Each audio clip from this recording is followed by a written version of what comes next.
Valérie Expert. Bon, on ne les mettra pas d'accord sur la CAN et sur cette finale dont on va reparler dans un instant.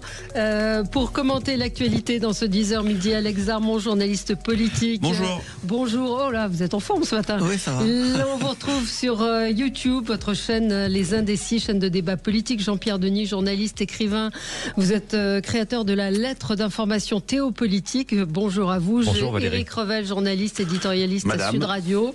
Le Grand Matin Sud Radio également. On vous retrouve du mardi. C'est quoi? Je n'ai plus tous vos horaires en tête. Oui, ça mardi, dépend. Mercredi, si vous voulez. Voilà, si on veut. Théo Amsali. Le couteau suisse de Sud Radio. Président, Le couteau suisse. président Le 4x4. des jeunes des Républicains. Bonjour, à bonne vous. année. Bonne année à vous. Donc face à Trump, Emmanuel Macron veut sortir le bazooka. On va en reparler. On va parler de cette lettre que Donald Trump a adressé au Premier ministre norvégien, en lui disant que désormais il n'avait plus à se préoccuper de la paix puisqu'on lui avait refusé. C'est une vraie lettre. Oui, c'est une vraie lettre. Okay. Ça a été confirmé. Alors ce matin, il y avait mais parce que ce matin on avait un intervenant chez Jean-François Aquili qui est soutien de Donald Trump qui me disait que c'était une fake news, mais ce n'est pas une fake news. On va parler du harcèlement scolaire. Pas de vague. Ça semble être encore et toujours le mot d'ordre dans les établissements scolaires. Et puis, pas de plus grand cabaret à l'Assemblée nationale. On va en reparler avec vous. Puis la CAN, évidemment, ce chaos historique, la une de l'équipe avec ce titre, vainqueur par chaos, C-H-A-O-S, à suivre vers 11h. Gilles, on commence avec vous. Est-ce qu'il a retenu votre attention dans l'actualité, les pas de côté? Et oui, chaque jour, la petite information qui peut devenir une grande information. On fait un petit zapping pour faire réagir sur cette actualité. Alors, vous avez vu que dans le budget, il va avoir logiquement une loi pour que les étudiants ne payent qu'1 euro. La situation des étudiants est assez tragique et il y a aussi débat sur le fait qu'on s'occupe plus des personnes âgées que de nos étudiants et nos jeunes. Et je vous emmène à Lille. À Lille, une association, ça s'appelle Un cabas pour un étudiant. On en est là. Ce sont monsieur et madame tout le monde qui, pendant 1 an, remplit le cabas des étudiants. C'est un reportage d'M6. C'est par 4, mais je vais prendre par 2. C'est le moment des courses pour Emma. Mais depuis 2 ans, 2 fois par mois, cette jeune étudiante à Lille est accompagnée d'Isabelle. Sa marraine dans l'association Un cabas pour un étudiant, c'est elle qui réglera à la caisse. Je me permets surtout d'acheter plus de viande, et là de viande fraîche au lieu d'acheter en surgelé, parce que ça coûte moins cher. Et du coup, c'est toute la viande, et même des fois des produits de marque où des fois je prends pas forcément pour faire des économies. Donc c'est vraiment bien. Cette fois encore, Emma n'a acheté que le strict nécessaire. Là, ça me fait 1 semaine. Mais l'intérêt du parrainage va bien au-delà de l'aide alimentaire. Des fois, avant d'aller faire les courses, on prend un café pour se raconter un peu nos vies. À Lille, on a 125 000 étudiants et on considère qu'il y a 25 000 étudiants qui vivent sous le seuil de pauvreté et qu'on a 1 étudiant sur 3 qui saute des repas régulièrement faute de budget. Et il y a 7000 personnes dans l'association, 7000 parrains, ça veut dire 7000 étudiants ou 2 fois dans le mois pendant 1 an, c'est un engagement d'1 an. Ce sont des particuliers qui payent le repas des étudiants. C'est uniquement à Lille. Pour l'instant, c'est à Lille, cette association, mais je pense qu'ils vont s'étendre. C'est quand même une situation dramatique dans un pays comme la France. Il faut préciser que donc, le Premier ministre a annoncé que le repas universitaire à 1 euro pour tous les étudiants serait mis en place si le budget est adopté. Les syndicats étudiants sont un petit peu sceptiques. Peut-être vous êtes... Et vous, je ne sais pas si vous êtes toujours étudiant, Théo. Alors, en césure, mais officiellement étudiant. Non, mais le sujet du repas à 1 euro, j'en ai bénéficié, j'en suis très content parce que j'ai été étudiant boursier. Je pense que la généralisation est peut-être une fausse bonne idée parce que je l'ai vu en allant au Crous. Les queues étaient déjà très longues. Parfois, on n'avait qu'1 heure pour manger, qu'une heure de pause. Et en fait, les étudiants qui ont besoin de manger au Crous parce que c'est moins cher qu'à l'extérieur, parfois ne pouvaient pas, tout simplement parce qu'il y avait trop de monde, la queue était énorme. Donc moi, je crains qu'une généralisation du repas à 1 euro augmente énormément le nombre d'étudiants allant au Crous et par conséquent empêche énormément d'étudiants et effectivement les plus précaires d'entre eux d'aller au Crous. Et donc être forcé parfois de ne pas manger ou de manger de façon précaire ou alors de sauter des repas. Et je pense que c'est peut-être une fausse bonne idée. Donc moi je pense qu'il faut quand même être présent sur le sujet. La précarité étudiante, c'est un vrai sujet. Le repas à 1 euro sur critères sociaux ne me paraît pas être une mauvaise idée. J'en ai profité et moi, ça m'a aidé dans mes études et dans ma vie de tous les jours. Mais la généralisation est peut-être une fausse bonne idée. Oui, Jean-Pierre Denis. Effectivement, sur le principe, on se dit. J'ai un peu sursauté parce que je trouve que l'exemple était maladroit quand cette jeune femme qui témoignait disait que ça lui permettait d'acheter des produits de marque, mais effectivement la réalité c'est pas celle-là, et je pense que c'est pas ce qu'elle voulait dire au fond. Hein. En tout cas, c'est pas la situation. Je sais qu'à Lille, puisque je connais un peu l'exemple à Lille, les syndicats étudiants aussi certains syndicats font des distributions. Donc il y a un vrai sujet, et puis effectivement que ça tombe au moment du débat parlementaire. Et effectivement, avec cette question où va-t-on trouver l'argent, mais finalement on a su ne pas le trouver dans la poche des personnes retraitées. Voilà, c'est un sujet. Il y a une question sur les jeunes aujourd'hui. Je trouve que c'est un... Voilà. Alors, en effet, je pense que la remarque que vous faisiez à l'instant sur le fait de le limiter aux personnes en ayant réellement besoin paraît justement dans ce contexte budgétaire aussi de bon sens. Ouais, Stéphane nous dit c'est fou ce quart-monde dans lequel on vit aujourd'hui, effectivement, d'imaginer que des étudiants aujourd'hui... et est-ce que les repas sont corrects au Crous? Alors en fait tout dépend des Crous. Il y a des Crous où les repas sont d'une petite qualité, il faut le dire, mais par contre pour 1 euro on peut pas non plus se plaindre. Moi, effectivement, c'était pas le grand restaurant, mais je payais 1 euro, j'étais très content. Et ce qu'il faut dire aussi, c'est que l'offre aujourd'hui que propose le Crous en termes de nombre de restaurants en ville et demeure limitée, sachant que le nombre d'étudiants augmente d'année en année. En réalité, les infrastructures sont limitées. Donc, c'est comme pour les facs elles-mêmes. Si on augmente le nombre de personnes qui auront accès à ces endroits-là, en fait, sans augmenter les structures d'accueil, c'est tout simplement une catastrophe parce qu'on empêche la majorité d'y aller. Sans être indiscret, ça veut dire que beaucoup de parents ne peuvent pas aider l'étudiant? Mais oui, beaucoup de parents ne peuvent pas être étudiants. Parce que c'est ça aussi la réalité. C'est ça la réalité, parce que parfois déjà les parents ont eux-mêmes des problèmes pour finir leur fin de mois. On dit souvent que 1/4 des Français sont dans le rouge au 15 du mois. Alors si en même temps ils doivent payer le loyer ou une partie du loyer de leur enfant, plus le restaurant universitaire, plus en même temps les charges différentes, c'est compliqué. Beaucoup d'étudiants travaillent en même temps, exactement. En même temps que leurs études. Il faut soutenir ça, il faut que nous on soutienne ça. Moi j'en ai bénéficié du Crous aussi, puisque je mangeais au Crous, et ça coûtait à l'époque 6 euros. Parce que je suis un peu plus vieux que vous, ça coûtait 6 euros à l'époque, et franchement c'était honnêtement très correct pour manger, c'était très bon, et je sais qu'on y allait avec les copains. Moi je trouve que c'est plutôt bien de généraliser les repas à 1 euro, parce qu'effectivement moi j'avais des copains à moi qui pouvaient pas payer 6 euros. Et par contre, là où je suis d'accord avec vous, c'est qu'il faut à mon avis multiplier les structures qui devraient accueillir les étudiants pour pouvoir manger. C'est toujours pareil, quand on propose une politique, il faut s'en donner les moyens, et là on a proposé quelque chose d'intelligent qui est la généralisation à 1 euro. Par contre je pense que le paramètre, le matériel derrière ne suivent pas, et c'est un peu dommage. Et parler peut-être de l'aspect politique aussi, de la déclaration de Sébastien Lecornu, Eric. Sur son budget? Oui, enfin sur le budget. C'est-à-dire pourquoi cette annonce-là plus qu'une autre? Il y a eu plusieurs annonces quand même. Sur le budget, il y a eu la prime d'activité, il y a eu la prime rénove, des mesures plutôt à gauche que souhaitait le Parti Socialiste. D'ailleurs, on peut se demander si le Parti Socialiste, qui n'est pas au gouvernement, en fait, a le pouvoir, quoi, si j'ose dire.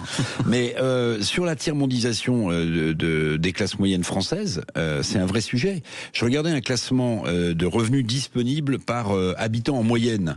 Sur les 30 pays européens qui sont classés, donc c'est plus large que l'Union européenne actuelle, la France est en 16e, 17e position. Ça veut dire qu'on gagne mieux sa vie en moyenne, par exemple, aux Pays-Bas. En Allemagne, évidemment, il y a plein de pays où on gagne mieux sa vie. Et en fait, la France ne cesse de reculer dans ces classements. C'est-à-dire qu'on se paupérise. Alors, votre auditeur parle de tiers-mondisation. En fait, on se paupérise. Oui, il y a 1/4 des Français qui, le 15 ou le 18 du mois, n'ont plus 1 euro pour se nourrir. Oui, il y a 9 millions de pauvres en France. Ben oui, enfin c'est aussi ça le bilan d'Emmanuel Macron, hein, pardon. Donc c'est un vrai sujet. Au-delà des conditions de vie difficiles, c'est un vrai sujet économique, voilà, social mais économique aussi. Oui, Jean-Pierre. Un point qui est derrière tout ça aussi, c'est de plus en plus d'étudiants font des études de plus en plus longues avec des familles qui ont de moins en moins de moyens. Et un exemple assez concret, c'était les problèmes du recrutement pour les concours enseignants. On se plaint qu'on trouve pas assez de profs.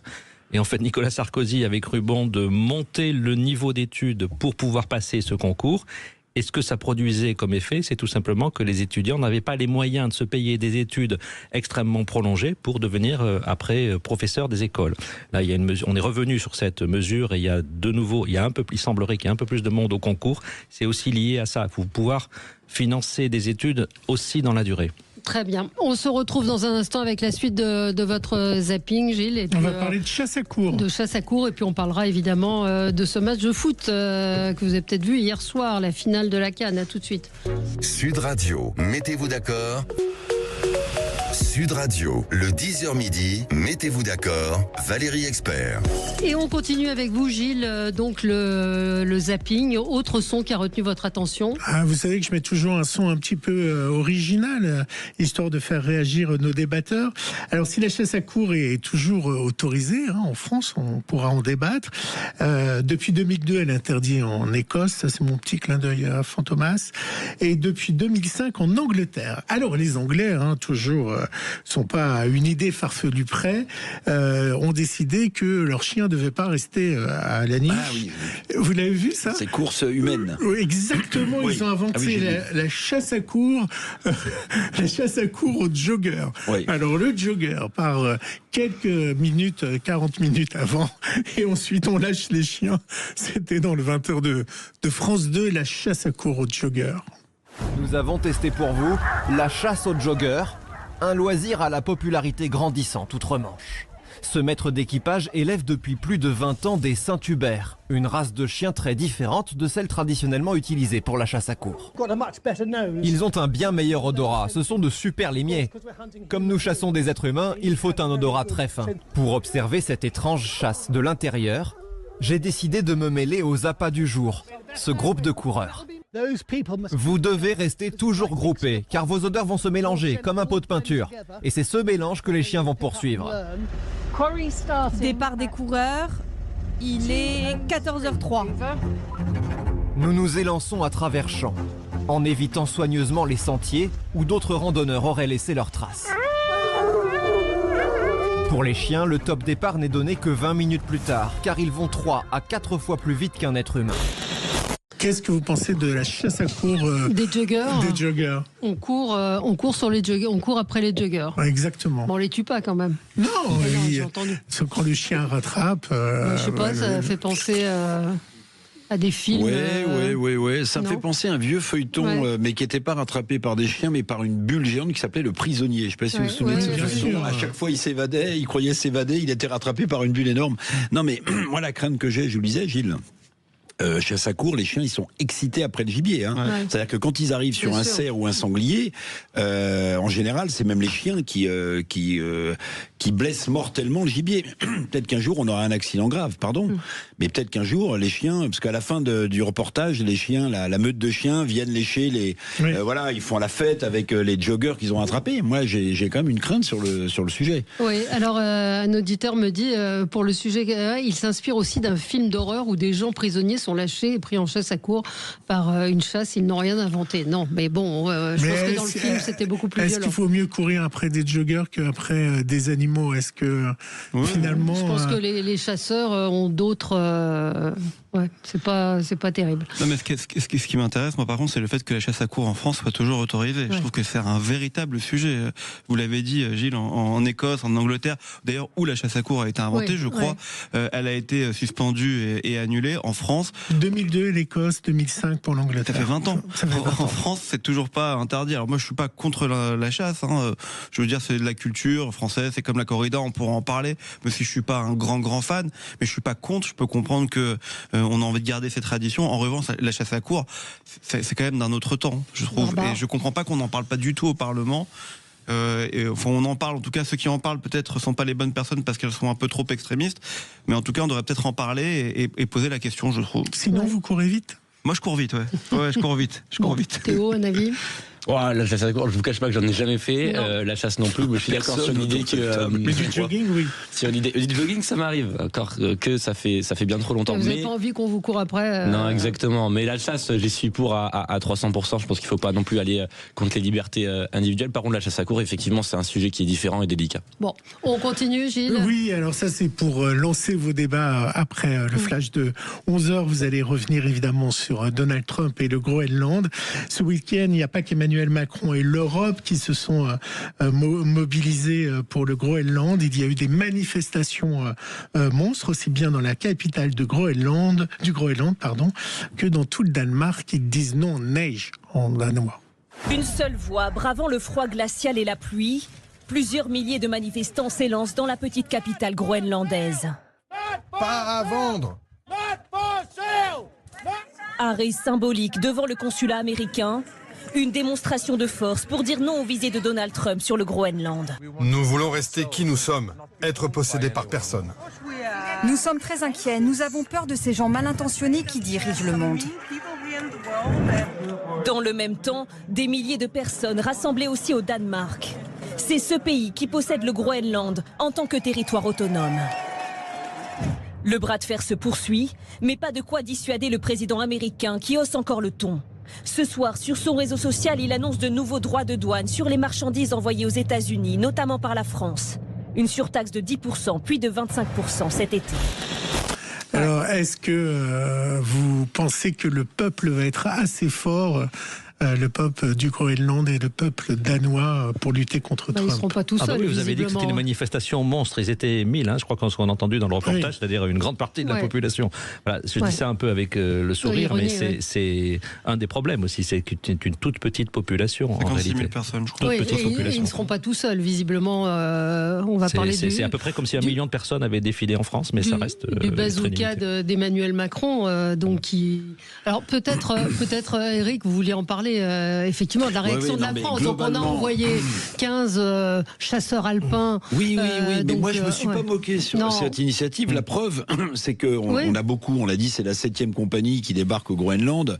Vous voyez, donc il y avait un peu d'humour dans tout ça, mais en fait, ça a provoqué chez Donald Trump une réaction très vive. Donc ça veut dire que, au-delà du symbole et de ceux qui ont tourné en ridicule cette initiative franco-danoise, norvégienne, en fait, Trump a réagi en collant des droits de douane supplémentaires.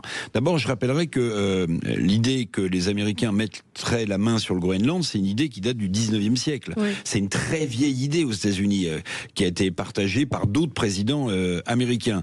Bon, maintenant, l'argument de Trump, on l'a bien compris, si je n'occupe pas le Groenland, les Chinois et les Russes débarquent. En réalité, depuis le 27 avril 1951, il y a un traité danois et américain qui permet aux États-Unis de mettre le nombre de soldats qu'ils veulent sur le Groenland. Donc c'est pas un sujet militaire, c'est donc bien un sujet de matières premières et de ressources.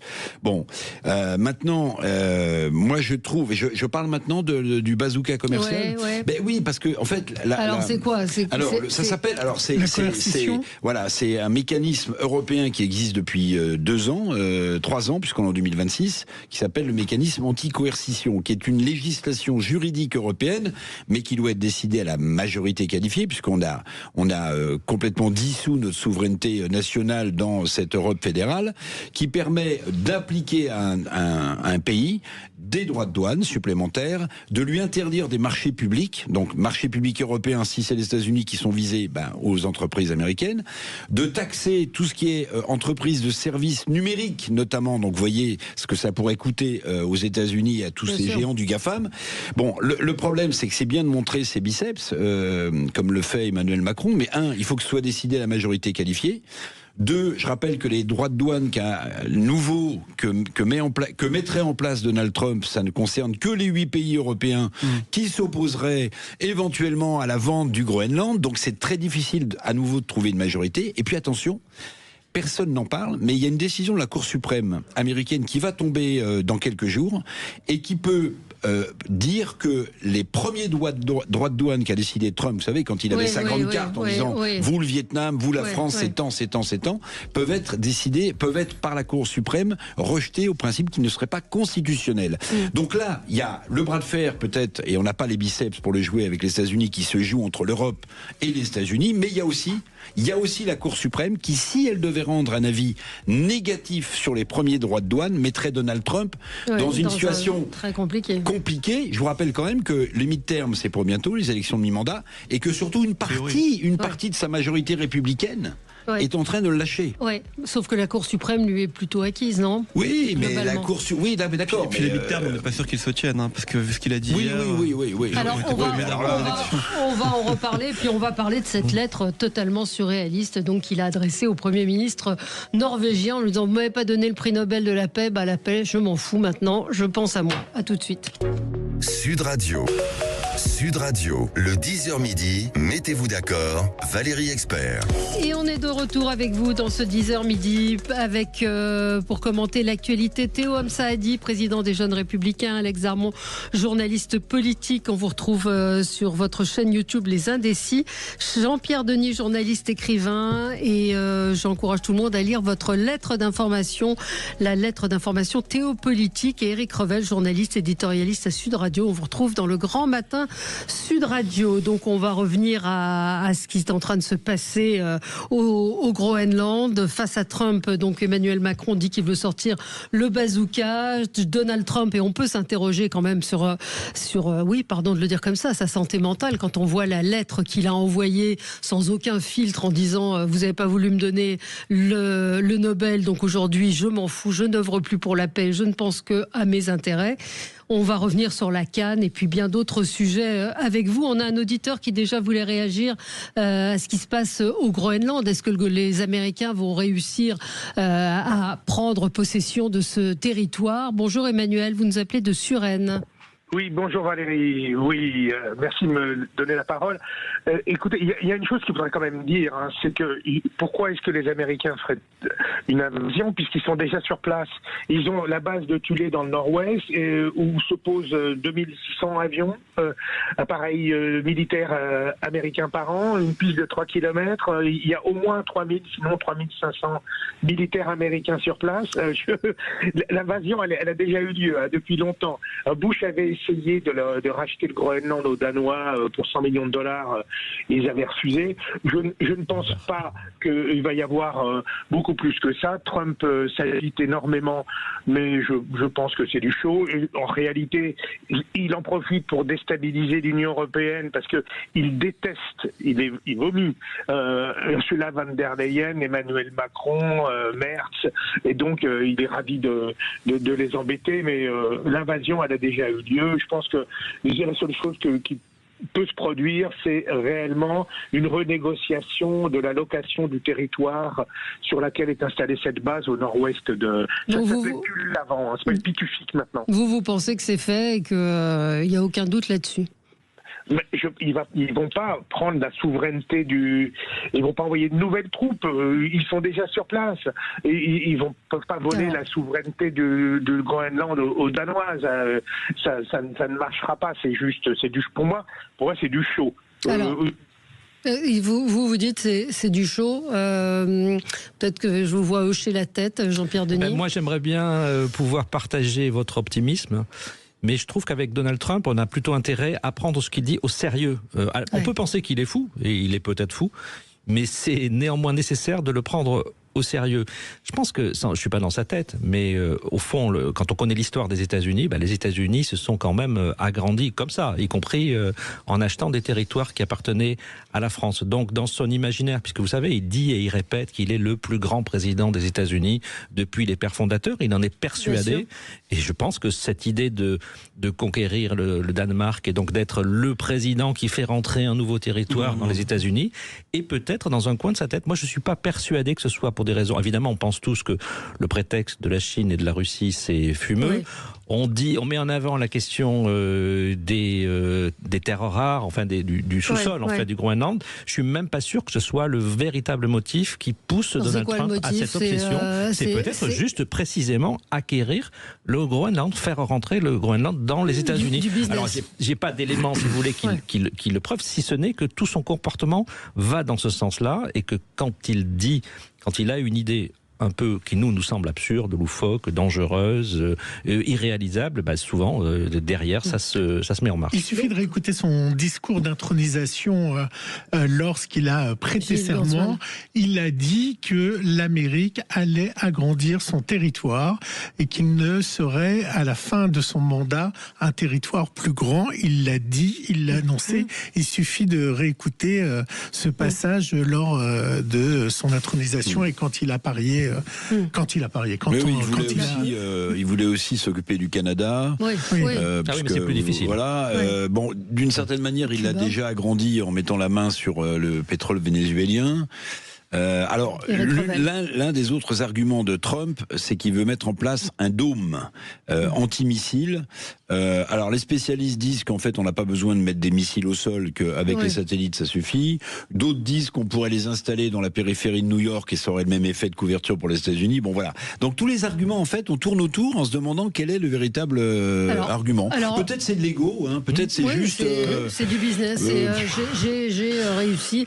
Alors, je vous lis juste sa lettre, donc adressée, ça a été vérifié, donc ce n'est pas une fake news, comme le disait Philippe Carsanti ce matin chez Jean-François Aquili. Donc, il a adressé une lettre au Premier ministre norvégien. Cher Jonas, étant donné que ton pays a décidé de ne pas me donner le prix Nobel de la paix pour avoir mis fin à 8 guerres et plus, c'est écrit en majuscule, je ne me sens plus obligé de penser uniquement à la paix, même si elle sera toujours prédominante. Je ne veux penser qu'à ce qui est bon et approprié pour les États-Unis d'Amérique. Le Danemark ne peut pas protéger ce territoire contre la Russie et la Chine. Et pourquoi n'aurait-il de toute façon un droit de propriété? Il n'existe aucun document écrit. C'est assez génial. C'est seulement qu'un bateau y a accosté il y a quelques centaines d'années. Dans ce cas-là, on refait un peu tout. La France pourrait réclamer le Canada aussi. Nous, on le a Québec, vendu pour une bouchée de pain la Louisiane. Si vous voulez, on va essayer de la récupérer assez vite maintenant. Il dit, j'ai fait plus pour l'OTAN que n'importe quelle autre personne depuis sa création et maintenant l'OTAN devrait faire quelque chose pour les États-Unis. Le monde ne sera pas en sécurité, donc nous n'aurons pas le contrôle complet du Groenland. Et Christophe Rayon a accosté sur les États-Unis. Sans document. Sans document. Je ne sais pas si vous avez vu cet extrait du documentaire Donald Trump, La guerre et nous, qui va diffuser, je crois, demain sur France Télévisions ou mercredi soir. Je ne sais pas très bien. Je ne sais pas si vous avez vu cet extrait. Regardez-le sur les réseaux sociaux. On est aussi en droit de se poser la question de savoir comment les dirigeants européens parlent et échangent avec Donald Trump. En premier lieu, Emmanuel Macron. Oui, j'ai vu cet extrait. Elle est lunaire. Incroyable. C'est incroyable cette séquence. On a vraiment l'impression que Donald Trump... D'un petit garçon, déjà, dans la forme d'un petit garçon. Mais regardez la position des Européens en face de lui. Il fait ce qu'il veut, en fait. Pourquoi il se priverait de faire ce qu'il veut? Et Donald Trump, Emmanuel Macron réveille dans cet extrait a priori Donald Trump pour lui annoncer que Vladimir Zelensky a accepté le cessez-le-feu de 30 jours. On se rappelle dans 2 minutes, Donald, ça vous dérange pas? Mais vraiment, ça se passe comme ça. Regardez cet extrait. Et après, vous avez en rang 4 plus Zelensky, donc 5 dirigeants qui sont là pour lui dire qu'ils ont accepté le cessez-le-feu de 30 jours. Ce qui est plus incroyable, c'est le fait que c'était filmé, diffusé. C'est ce que comment on peut permettre une telle chose? C'était déjà le cas, sur le premier documentaire avec Vladimir Poutine. Bien sûr, je me souviens. Dans le bureau de l'Élysée, où il se met en scène avec Poutine. Quand il sera courir et faire du sport, ça c'est aussi. Un président ne devrait pas faire ça. C'est aussi la question de se poser. Est-ce que franchement, Emmanuel Macron prend la mesure des choses quand il parle à Donald Trump ou à Vladimir Poutine pour pouvoir laisser diffuser ces images-là? C'est incroyable. Donald Trump, on peut se poser la question s'il est stable intellectuellement, tout ce que vous voulez. Emmanuel Macron, j'irai pas jusque-là, mais je me pose quand même la question de savoir si c'est pas que du show aussi pour lui, à Emmanuel Macron. Voilà, et ça rassure pas sur les intentions des uns et des autres. Écoutez, on a l'extrait, déjà le ton de la voix. Alors. The morning for you. I'm sorry to call at that time. May I call you in 2 minutes with Zelensky, Starmer and Merz? It's okay for you? Yeah, go ahead. What's going on? Because he accepted what you proposed on your message, meaning a ceasefire for 30 days and so on. So he's ready to announce it. He's totally accepted also? Yeah. Oh, good. Nobel Prize for this. So may I call you back with him and the others in 2 minutes? I call you back. Okay. Call me back. I'll call you back in 2 minutes with the others. I call you back. You're the greatest. You are the greatest. No, thank you. Thank you. Non, mais c'est d'une puérilité absolument, un incroyable. enfant. On a l'impression d'un enfant. Effectivement, filmer ça, c'est dramatique. Mais ça, là, c'est là que je reviens sur ce que je disais tout à l'heure. C'est-à-dire qu'il faut prendre Trump au sérieux. Et là, penser qu'un coup de fil comme ça va avoir le moindre poids, c'est totalement ridicule. Mais ça fait longtemps qu'il faut prendre Trump au sérieux. Moi, je me souviens quand il a été élu pour la première fois, la presse jugeait son élection absolument impossible. Qu'il revienne au pouvoir après l'invasion du Capitole, mais impossible. Qu'il envahisse le Groenland, mais impossible, on verra. Vous vous rendez compte de la statue du président ? Ce qui est rageant, c'est qu'on n'est pas n'importe qui. Quand on regarde ces images, quand on voit ce qui se passe avec Donald Trump, on a l'impression qu'on est n'importe quel continent, n'importe quel pays qui pourrait accepter de se faire manquer de respect comme ça. On est la France, on est, si on parle d'un point de vue européen, l'Allemagne, le Royaume-Uni. On est des pays qui ont régné dans le monde pendant des années, des siècles. On a apporté de grandes choses à la civilisation humaine.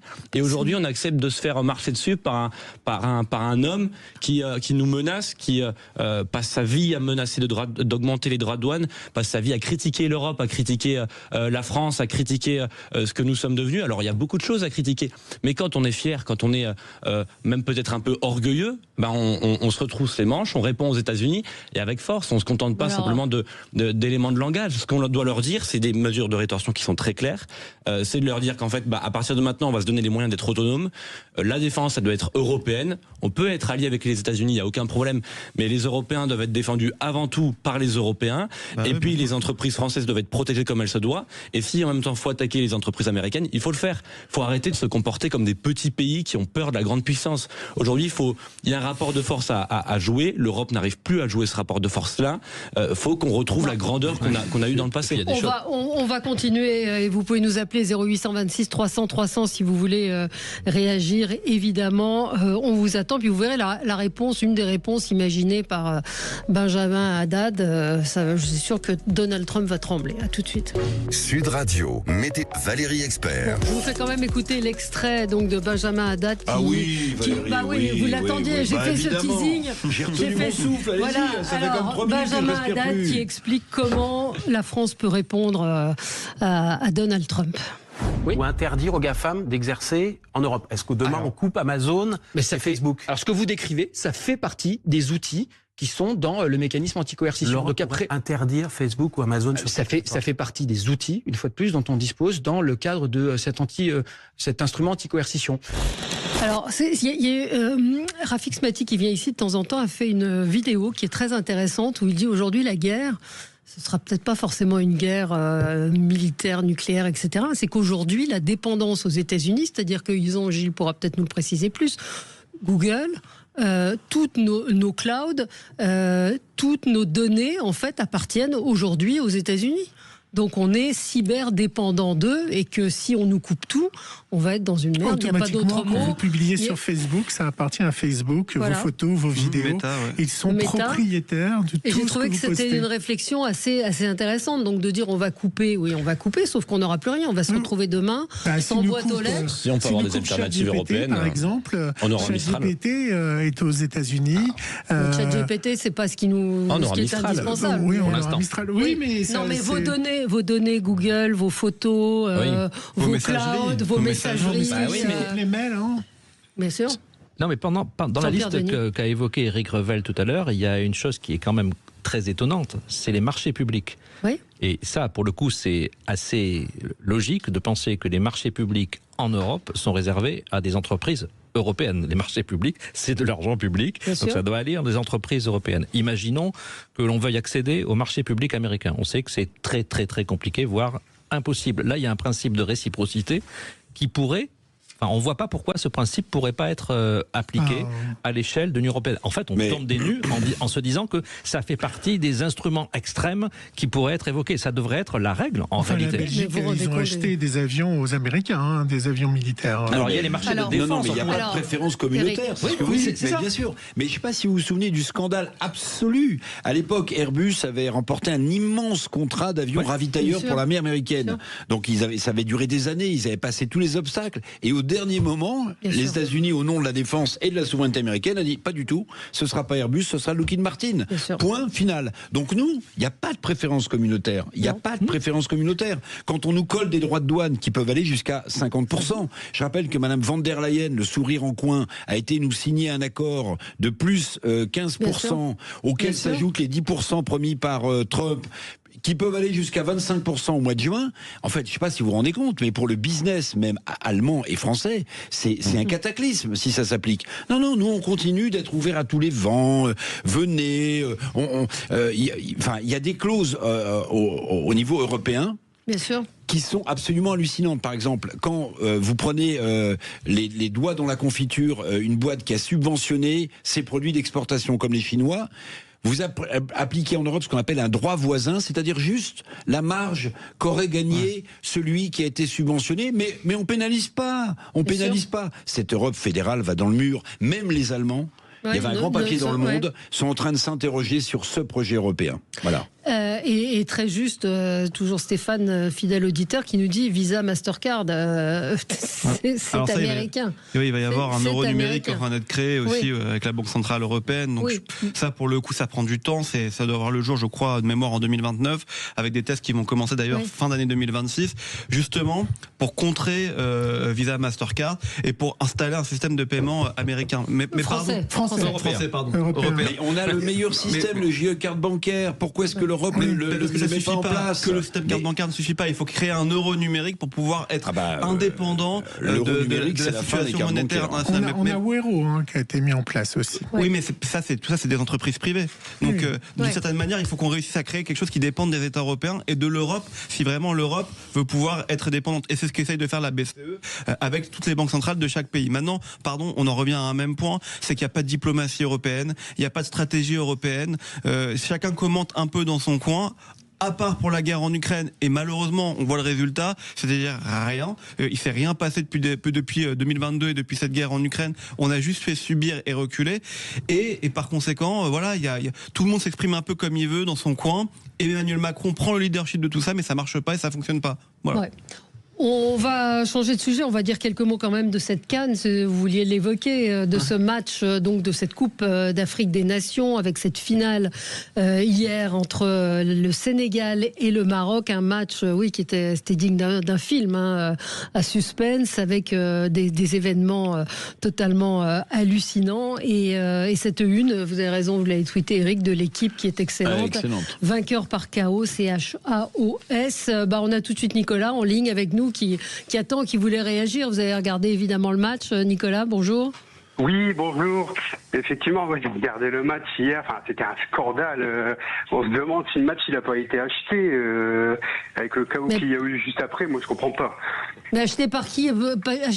Parce qu'on a quand même failli avoir un vainqueur. Le Maroc a failli gagner si le joueur avait réussi son penalty.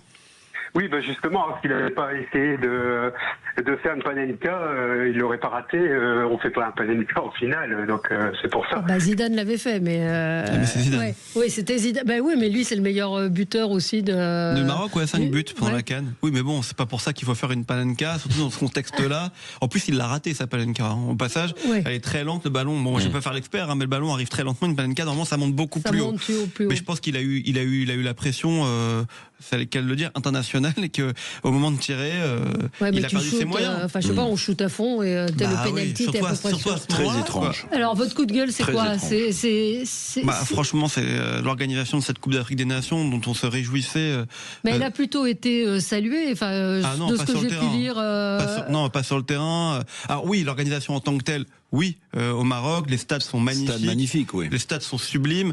L'ambiance, après ça sifflait tout le temps quand le Maroc jouait. Oui, donc c'était, c'est pas toujours agréable quand vous regardez le match, mais après c'est le jeu et ça montre aussi un engouement. Toute cette équipe marocaine qui est une très belle équipe au passage.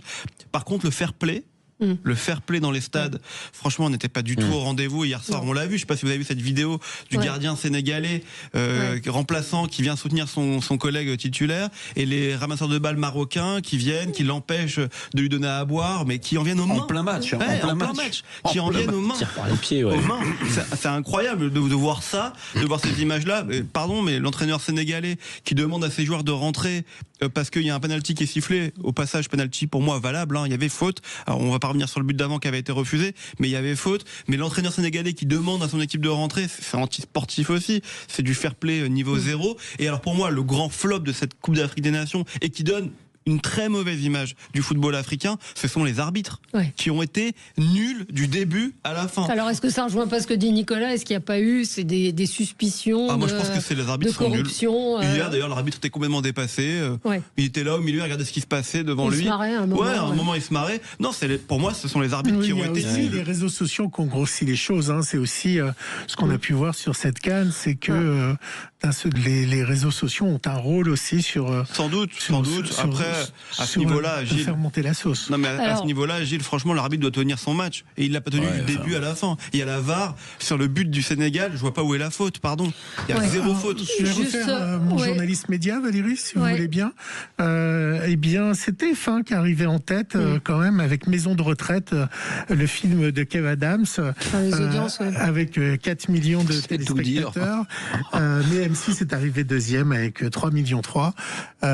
Mais c'est quand même TF1 avec la maison de retraite. Je pensais que M6 serait arrivé en tête. Non, parce que ce qu'on m'a expliqué, c'est que le mode de comptage n'est pas forcément très adapté à ce type de finale et à ce type de sujet. Oui, si on va dans les bars. Juste citer Antoine Léaumont, on l'attendait, de la France Insoumise, qui s'indigne que les policiers aient pu empêcher des manifestants sur les Champs-Élysées de défiler pacifiquement. On a entendu, on parle pas des tirs de mortier à Barbès, on parle pas de tout ça. Non, c'est le droit à manifester pacifiquement est un droit fondamental. La honte sur ce gouvernement qui réprime le bonheur par la force. Il y a quand même eu un refus d'obtempérer sur les Champs-Élysées. Enfin, c'est indigne de. Donc le bonheur par la force. Voilà. J'espère que les électeurs mettront le malheur par les bulletins de vote à LFI. Puis à voir si la rue d'Antoine Léaumont a subi des casses, des refus d'obtempérer, etc. Je suppose que non. À mon avis, il devait être bien préservé, lui. Oui. Puisqu'on quitte le terrain pour aller sur le terrain politique, une chose aussi étrange dans cette compétition, c'est l'absence du roi, qui n'a pas, qui est soi-disant, qui aurait des problèmes de dos. Bon, voilà, donc il a fini par donner une explication. Je crois que c'était son fils qui était à la demi-finale, son frère à la finale. Et son frère qui n'a pas voulu remettre aussi la coupe au Sénégalais. Voilà, donc je pense qu'on n'a pas fini de voir les conséquences, y compris politiques et sociales, de cette affaire. Mais on ne peut pas découvrir du jour au lendemain que le football, c'est de la géopolitique. Attendez, pardonnez-moi. Vous avez vu ce qui s'est passé en Algérie. Oui. Donnez-leur des bananes, ce sont des singes, les Marocains, les Algériens. Non, mais là, c'est plus de la géopolitique. Non, mais c'est affreux. Si, c'est de la géopolitique. Oui, non, mais c'est du racisme à l'état brut. Mais si vous voulez, je pense que, et Gilles a raison, parce que les réseaux sociaux, quelques semaines depuis le début de cette CAN, en fait, ont mis en doute la partialité de l'arbitrage. Alors, l'arbitrage peut être nul, mais il peut être impartial dans sa nullité. Le problème, c'est que dans les réseaux sociaux est montée l'idée que tout ça était un peu macroté, marocané depuis le début. Donc en fait, ça n'a fait qu'amplifier, d'où d'ailleurs la réaction de l'entraîneur sénégalais, qui a dit, vous nous avez foutu dans un petit hôtel minable, quand on est arrivé à l'aéroport de Rabat, on a failli se faire lyncher, donc en fait, la sauce ne fait que de monter avant la finale. Et évidemment, ces deux coups de sifflet litigieux, en tout cas, Alex, on peut dire que c'est litigieux. Vous accordez le but et vous accordez le penalty. Ah oui, complètement, les deux. Et puis quand même, un arbitre, même s'il est nul, c'est un homme. C'est-à-dire que la pression est telle. C'est-à-dire que c'était... Mais si, mais attendez, pour le Maroc, la pression est telle. Ça n'arriverait jamais sur des compétitions européennes. Ça n'arriverait jamais sur des compétitions européennes. De voir le cirque qu'on a vu hier. Attendez, c'était le cirque hier. Je vais pas vous rappeler une demi-finale de la Coupe du Monde où le Schumacher va presque jusqu'à tuer. Non mais d'accord, l'arbitre il fait quoi? Il expulse même pas Schumacher. Mais ça, je suis d'accord, on est d'accord autour du plateau. Mais c'était il y a 35 ou 40 ans. C'est pas n'importe quel match dans l'histoire des conflits dans le monde. C'était 35 ou il y a 40 ans, ce dont tu parles. Hier, ce qui s'est déroulé hier sur la pelouse, c'est un cirque. Et je vais vous dire, parce que je suis pas du tout dans le complot, Valérie, mais je vais vous dire, la meilleure solution pour que tout ça ne dégénère pas au-delà du match, au-delà du stade, au-delà des frontières, c'était que le Sénégal gagne. Ouais. Parce que si le Maroc, si le penalty avait été transformé, ou si le Maroc l'avait emporté, après, alors là, je ne sais pas comment ça serait terminé. Donc, tout est bien qui finit bien, sans complot aucun, mais c'est le Sénégal qui gagne. Juste une dernière chose. Sur un tir d'un ancien joueur de l'OM. Oui. On refait le match, aurait dit notre ami Eugène Sacomani. Un très beau but d'ailleurs, il faut le dire. Les équipes sont incroyables et que le football africain monte en puissance. Honnêtement, c'est incroyable. Par contre, il y a une chose aussi qu'il faut dire, c'est qu'en 2030, vous aurez la Coupe du Monde là-bas. Au Maroc. Bien sûr. Et c'était une grande répétition pour le Maroc. Enfin, Maroc, Espagne et Portugal. Mais le Maroc aura des matchs importants dont je crois, il faut vérifier le match d'ouverture. Enfin, il y a quand même du boulot d'ici à 2030 pour faire en sorte. Vous avez raison, c'est le football africain qui sort abîmé de cette histoire. Et pas besoin d'attendre 2030. Il suffit d'attendre le mois de juillet ou de juin, puisque la France affronte le Sénégal. On est dans le, le groupe du Sénégal. Dans d'autres conditions, ce sera aux États-Unis. Ce sera intéressant de voir. On se retrouve dans un instant avec vos coups de cœur et vos coups de gueule, et on va parler également de ce refus du président de la commission de, Jérémy Patrier-Létus, président de la commission sur l'audiovisuel public, qui a tout à fait le droit de décider de qui il auditionne, mais qui ne veut pas voir Patrick Sébastien. À tout de suite. Sud Radio, le 10h midi, Sud Radio, le 10h midi, mettez-vous d'accord, Valérie Expert. De retour avec vous sur Sud Radio dans ce 10h midi pour commenter l'actualité. Alors moi j'ai réagi de façon un peu virulente ce week-end, en entendant... Comme ça chez vous, toute seule dans votre toute seule. Parfois je m'énerve, demandez à Gilles, vous croyez donc c'est le président de la commission d'enquête sur l'audiovisuel, Jérémy Patrier-Létus, qui s'exprimait sur la chaîne parlementaire à propos donc des personnalités à auditionner. Alors je rappelle qu'il est président de cette commission d'enquête, qu'il a tout à fait le droit de choisir évidemment les gens qui seront auditionnés, mais écoutez ce qu'il disait. Il y a des noms sur lesquels j'ai dit au rapporteur que je trouvais que c'était une mauvaise idée parce qu'il y avait un risque de tomber dans la politique spectacle. Vous pouvez nous dire lesquels ? J'ai expliqué que, par exemple, je ne souhaitais pas que cette commission se transforme en le plus grand cabaret du monde. Je pense que... Donc Patrick Sébastien ne sera pas entendu. En tout cas, Julien Lepers, est-ce qu'on peut en discuter En tout cas, on en discutera au bureau. J'ai donné mon avis et mon regard comme président. Vous me posez la question. Et Sophie Taillé-Polian a raison. On en discutera. Donc c'est juste cette phrase, le plus grand cabaret du monde, que j'ai trouvé d'un mépris absolu, c'est-à-dire réduire Patrick Sébastien à une sorte de saltimbanque qui fait tourner les serviettes. Donc il m'a répondu, c'est public, en me disant c'est pas du tout ce que j'ai dit. Il m'a envoyé un article du Figaro dans lequel il dit qu'il aime infiniment Patrick Sébastien, qu'il ne s'agit pas d'exercer une police de la pensée, mais bien d'organiser les travaux et les débats et de leur donner du sens, que lui-même donc regardait le plus grand cabaret, etc. Sauf que cette phrase dite dans ce contexte-là, je suis désolée, ça sonne quand même comme du mépris. Et il ajoute dans cet article du Parisien, la règle doit être très claire pour tous les anciens présentateurs et animateurs. La commission d'enquête n'est pas une formidable tribune offerte à celles et ceux qui voudraient faire tomber des têtes au sein de l'audiovisuel public. Je suis désolée, nous ne sommes pas en train d'instruire un procès à charge visant à détruire l'audiovisuel public. C'est une façon d'orienter aussi les débats. Je veux dire, évidemment que ceux qui sont sur le service public répondront d'une certaine manière et qu'on a peut-être plus de liberté pour raconter ce qui s'est passé quand on n'est plus payé par le service public. Après, c'est au rapporteur, en posant ces questions, de poser les bonnes questions pour savoir de quelle manière l'argent public a été utilisé, et même peut-être mettre en difficulté Patrick Sébastien sur la question du financement de ces émissions. Mais de dire je ne veux pas que ça se transforme en politique spectacle en parlant de Patrick Sébastien, je suis désolée, je maintiens ce que je dis, c'est du mépris. Deux choses très rapides. Un, dans l'extrait qu'on a entendu, il peut très bien répondre à la question « Je ne souhaite pas inviter Patrick Sébastien ». Or, il dit « Je ne veux pas transformer la commission d'enquête en grand cabaret ». Donc c'est d'un mépris pour l'animateur et c'est d'un mépris pour les gens qui regardent. Qui regardaient ce genre d'émission. Puis deux, peut-être ce qui a effrayé un peu, si j'ai bien vu les réseaux sociaux de ces derniers jours, c'est que Patrick Sébastien, qui souhaitait être entendu par la commission d'enquête, promettait des révélations. tiens, je m'interroge. Est-ce qu'il avait vraiment des révélations? Est-ce qu'il voulait faire un buzz? En tout cas, visiblement, il n'aura pas le loisir d'exprimer ces sujets. Oui, parce qu'on peut entendre des gens à charge et à décharge. Encore une fois, vous ne réagissez pas de la même manière. Vous en pensez quoi, Jean-Pierre Denis? Je pense que c'est surtout un président qui essaie de reprendre le contrôle d'une commission qui lui a complètement échappé et qui est aujourd'hui complètement entre les mains du rapporteur. Et c'est ça la réalité, le rapporteur qui maîtrise complètement à la fois ses questions, sa communication et qui donne le ton de cette commission d'enquête. Voilà, je pense que c'est ça qui est derrière. Il y a eu une intervention de la présidente de l'Assemblée nationale, une intervention du président de la commission.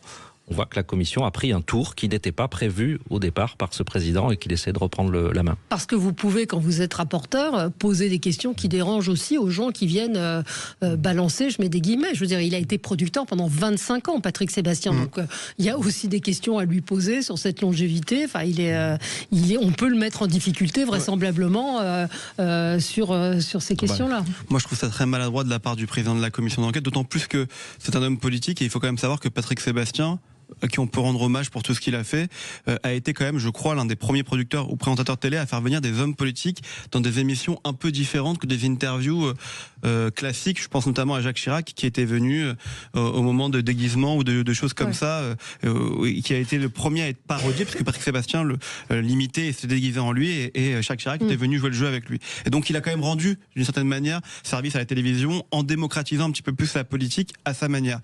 Après, il a passé, vous l'avez dit, 22, 23 ans, 24 ans, je sais plus combien, en tant que producteur. On sait toujours pas s'il a été renvoyé ou s'il est parti de lui-même, d'ailleurs. Non. On le sait, mais on le sait pas officiellement. Et je trouve ça classe de sa part, parce qu'il aurait pu en faire des tonnes dans la presse. Après, il ne vous échappe pas qu'il y a des accords de confidentialité qui sont. Mais ce que je veux dire, c'est peut-être pour ça qu'il n'est pas invité à débattre et à échanger dans la commission d'enquête. Peut-être qu'il n'a pas le droit de le faire non plus. Voilà. Non, mais d'une certaine manière. Je sais pas, je connais pas le fond de l'histoire. En tout cas, ce qui est certain, c'est que ça aurait été intéressant, effectivement, de l'entendre, parce que quand vous passez 22, 23 ans dans un seul groupe, dans un même groupe qui est France Télévisions, que vous avez connu plusieurs présidences différentes, des présidences d'ailleurs, on pourrait citer les anciens présidents, mais Carolis, Fumelin ou des gens comme ça, et donc Delphine Ernotte, c'est vrai qu'il y a peut-être quelque chose à raconter et à en dire. Du fonctionnement du service public. Voilà. Après, Contact, il veut pas l'inviter. Et vous n'avez pas les mêmes propos selon que vous êtes à l'intérieur ou à l'extérieur. Ça, c'est certain. Ouais, le nom de cette structure-là, c'est commission d'enquête. Si on voulait inviter seulement des gens qui ne voulaient pas mettre des oppositions au service public, en fait, il n'y aurait pas de commission d'enquête. Dans ce cas-là, l'argent public est bien utilisé, tout le monde est content, les Français sont satisfaits de leur service public, des chaînes d'information du service public, et il n'y a aucun problème. La réalité, c'est qu'il y a un problème, il y a un sujet, du moins. C'est-à-dire qu'on soit pour ou qu'on soit contre, il y a un sujet. Donc vouloir dénigrer Patrick Sébastien simplement, c'est vrai, sur son ce qui fait aussi un peu de son identité quand même, c'est-à-dire l'aspect populaire, l'aspect festif, c'est un peu, je pense, effectivement du mépris, et en même temps une façon pour eux de masquer ce qui pourrait y avoir chez eux. C'est-à-dire que les Français ont besoin de savoir comment fonctionne le service public, si leur argent est bien utilisé. Alors il y a beaucoup d'animateurs qui vont être entendus, même ceux des chiffres et des lettres qui ont été bien sûr, mais dans ce cas-là, pourquoi pas Patrick Sébastien?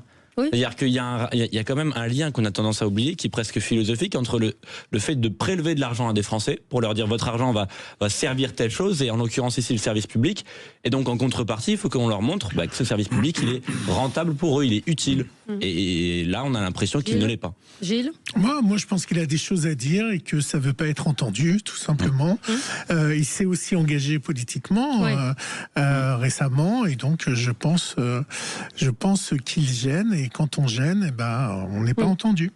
Moi, je vais me permettre de donner un petit conseil au président de la commission d'enquête. C'est, au-delà des vedettes du service public, de convoquer par exemple des gens de la Cour des comptes.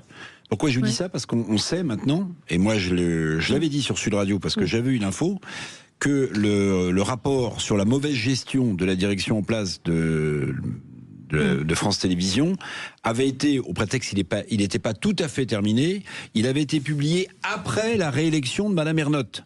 Donc ça, c'est un sujet. Mais je crois que ça a été démenti par la Cour des comptes. Moi, alors, je ne vais pas vous citer qui, mais moi, j'ai quelqu'un de la Cour des comptes qui m'a dit, mais si, ce document, il était prêt. Alors, il n'est pas tout à fait prêt. Il y a la première, deuxième, troisième version. Mais en fait, déjà, on pointait un certain nombre d'irrégularités ou de manque de transparence, ou en tout cas pas de résultats. ça aurait été bien quand même que l'Arcom, qui décide de la reconduction d'un membre aussi important, d'un média aussi important, ait eu connaissance, mais ils l'ont eu. Attendez, ils l'avaient. Mais publiquement, en fait, officiellement, on ne l'avait pas. Comme d'ailleurs d'autres rapports. Vous voyez, ça me fait penser aux élections législatives, quand un rapport sur l'immigration avait été décalé au moment des élections législatives. Si la Cour des comptes, elle n'éclaire pas le chemin des politiques, on n'a pas besoin, quand la nuit est tombée, d'avoir sa lumière. Ouais, mais je crois que la Cour des comptes, le rapport de la Cour des comptes ne peut pas être exploité par cette commission, à vérifier, mais c'est ce qui me semble. Après, l'autre chose, Valérie, une question se pose. Il n'a pas besoin de la commission pour s'exprimer, Patrick Sébastien. Il a des micros ouverts, il écrit des livres, il peut donner une interview aux Parisiens. Il y a peut-être des accords et donc, il n'a pas besoin de la commission pour s'exprimer s'il a des choses à dire. Et pourtant, il ne les dit pas. Donc, il y a aussi une histoire de ce côté-là. Donc, une commission, il y a peut-être la déontologie qui peut sauter aussi. Absolument. Voilà, alors que s'il a des accords, il ne peut pas s'exprimer. S'il a des accords, il ne peut pas s'exprimer. Et devant une commission d'enquête, vous êtes obligé de dire les choses. Peut-être que c'est cela. Voilà. On se retrouve dans un instant. On va parler de la fin de vie avec vous, Jean-Pierre Denis, et puis Théo Hamsaadi, de l'engagement des jeunes pour les municipales. À tout de suite. Sud Radio, mettez-vous d'accord. Mettez-vous d'accord. Valérie Expert. Alors on continue. Jean-Pierre Denis, votre coup de projecteur, coup de gueule, vrai coup de gueule.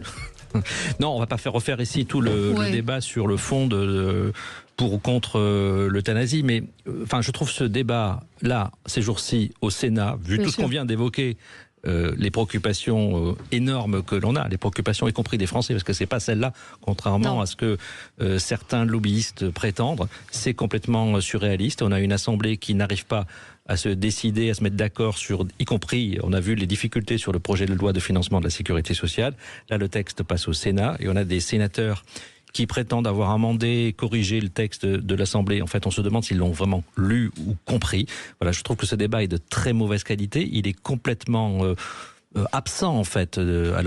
Il a été repoussé déjà plusieurs fois. Macron a dit qu'il voulait que cette loi aboutisse parce que il veut faire aboutir quelque chose pendant ce mandat qui est raté. Donc quelque part, c'est terrible d'avoir un débat aussi important qui sert de caution à un système politique qui est complètement en décomposition. Voilà, c'est-à-dire ça, quoi ? Il ne faudrait pas que ce débat ait lieu maintenant dans le contexte politique qui est le nôtre. Il faudrait tout refaire dans ce débat parce qu'en réalité, c'est un débat dans lequel on n'a pas du tout écouté les soignants. On a parlé d'articles que l'on n'a pas lus. Il faut les lire, les textes du projet de loi.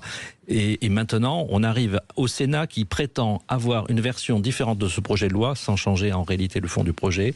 On va avoir un retour à l'Assemblée nationale. On ne sait même pas si cette Assemblée existera encore quand le texte reviendra. C'est vraiment triste qu'un débat aussi important arrive comme ça à son terme maintenant.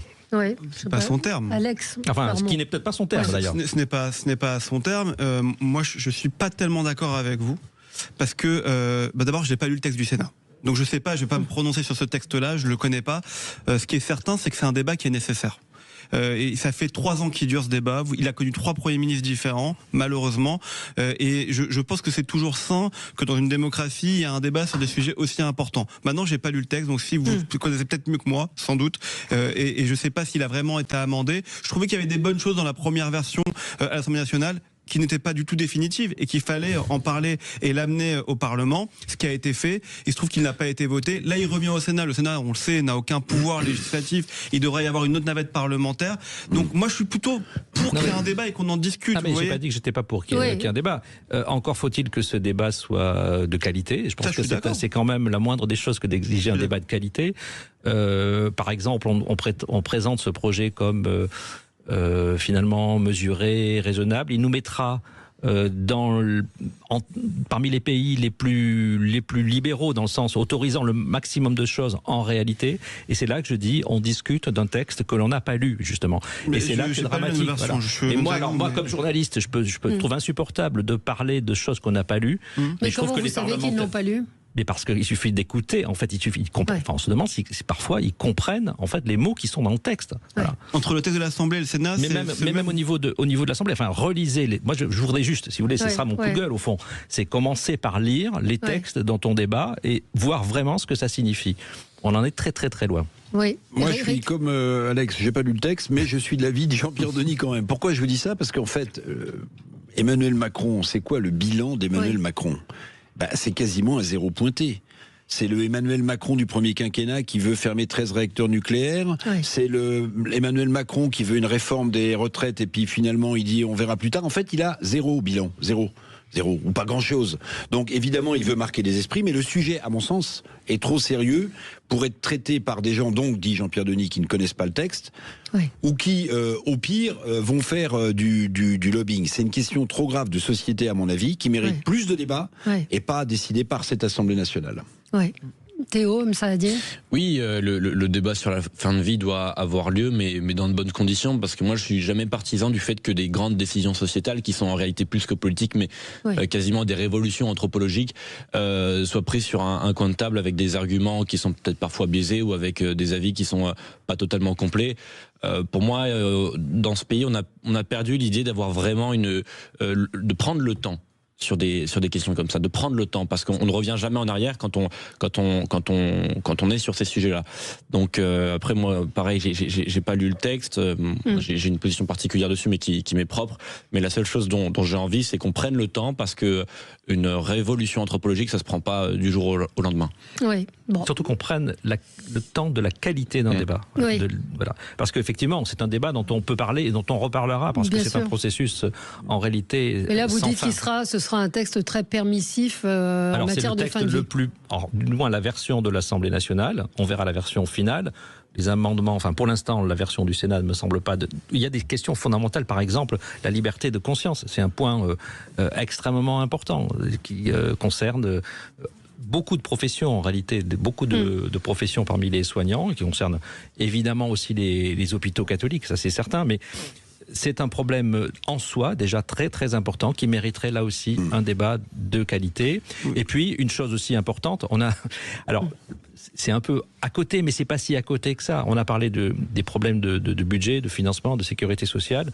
On est un pays pour lequel l'année 2025 s'est terminée pour la première fois avec plus de décès que de naissances. On a une question du vieillissement dans notre société. Voilà, ça c'est un sujet de société au moins aussi important, beaucoup plus important, sauf que il a un petit défaut, c'est qu'il faut mettre de l'argent sur la table. Alors que là, évidemment, ça ne coûte rien, et c'est peut-être pour ça que les mutuelles d'ailleurs sont favorables à ce projet de loi. Mon cher Théo, vous avez un secrétaire national à la fin de vie, parce que j'ai vu que vous aviez publié la liste des secrétaires nationaux, il y en a presque plus que d'adhérents au LR, c'est phénoménal. Ah non, on est 140 000, hein, donc il y en a pas 140 000 secrétaires nationaux. 140 000 adhérents. Non, parce que la liste est incroyable. Je prends cette critique constructive. Théo, vous, c'était un coup de cœur pour l'engagement des jeunes pour les municipales. Alors racontez-nous un peu ce qui se passe.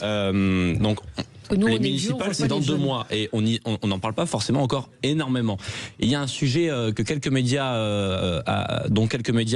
ont traité il y a pas longtemps, c'est l'engagement chez les jeunes et justement un peu ce gap qu'il y a, ou plutôt ce vide, pour parler en bon français, qu'il y a chez l'engagement de jeunesse. Moi, je voulais parler de ça parce que l'engagement le plus facile, peut-être, en politique, c'est sans doute l'engagement local, parce qu'on connaît telle personne, parce que la vie dans sa commune, c'est la vie de tous les jours, et donc forcément on peut être engagé beaucoup plus facilement que dans la politique nationale ou que dans notre sphère. Donc moi, ce que je voulais dire, c'est que depuis quelques semaines, quelques mois, avec le président Retailleau, moi je le suis sur son tour de France, et on va à la rencontre de maires, de candidats, et qui pour beaucoup d'entre eux sont jeunes ou portent des jeunes dans leur liste. Il y a aujourd'hui une association qui fait un travail exceptionnel, qui est l'association des jeunes élus de France. Et je voulais en même temps profiter de cette tribune pour en parler, qui a porté pendant longtemps la création d'un statut de l'élu, et notamment aussi du jeune élu, parce que en fait, quand on est jeune, on a un statut précaire par définition, parce qu'on est étudiant et parce que notre vie elle est pas stable par nature. Et ce statut-là peut permettre à donner à ces jeunes un cadre qui leur donnera accès à ces mandats, non pas par jeunisme, parce que la jeunesse n'est pas en soi une seule légitimité pour accéder à une liste ou pour être candidat, mais parce qu'en fait, on a besoin de jeunes jeunes, parce que la jeunesse, c'est la relève de ce pays. Moi, c'est ce que je dis quand je vais voir les jeunes militants de mon mouvement. C'est-à-dire que vous ne devez pas être là simplement parce que vous êtes jeune, mais parce que vous avez un engagement. Vous avez un engagement, vous avez des idées et vous voulez les porter. C'est ce qu'on fait un peu partout en France. Nous, on a animé des cycles de formation, des rencontres avec des jeunes maires, des jeunes talents de notre famille politique. Moi, je m'engage à Tarbes et je voulais en même temps passer un bonjour aux Tarbais qui pourraient nous écouter. Voilà, et je voulais dire à tous les jeunes, vraiment engagez-vous parce qu'on a besoin de nous, le pays a besoin de nous, non pas parce qu'on est vous sentez un écho, on vous écoute Bien sûr, il y a un écho et justement aussi, c'est ce que je voulais dire, c'est qu'on a aujourd'hui des centaines, je prends la parole pour les jeunes républicains, mais on a des centaines de jeunes républicains, de militants qui vont être dans les listes pour les prochaines élections municipales. Ce qui n'a rien à voir avec notamment il y a 6 ans. Et ce qu'il faut se dire aussi, c'est que le prochain mandat, il va durer 7 ans. Donc le train, il faut le prendre maintenant. On n'a pas le temps d'attendre 7 ans encore. Donc engagez-vous et nous, en tout cas, comme organisation politique de jeunesse, on sera là pour vous porter et vous défendre. Merci à tous les quatre. Perico Légas vient d'arriver dans le studio. Valérie. Alors,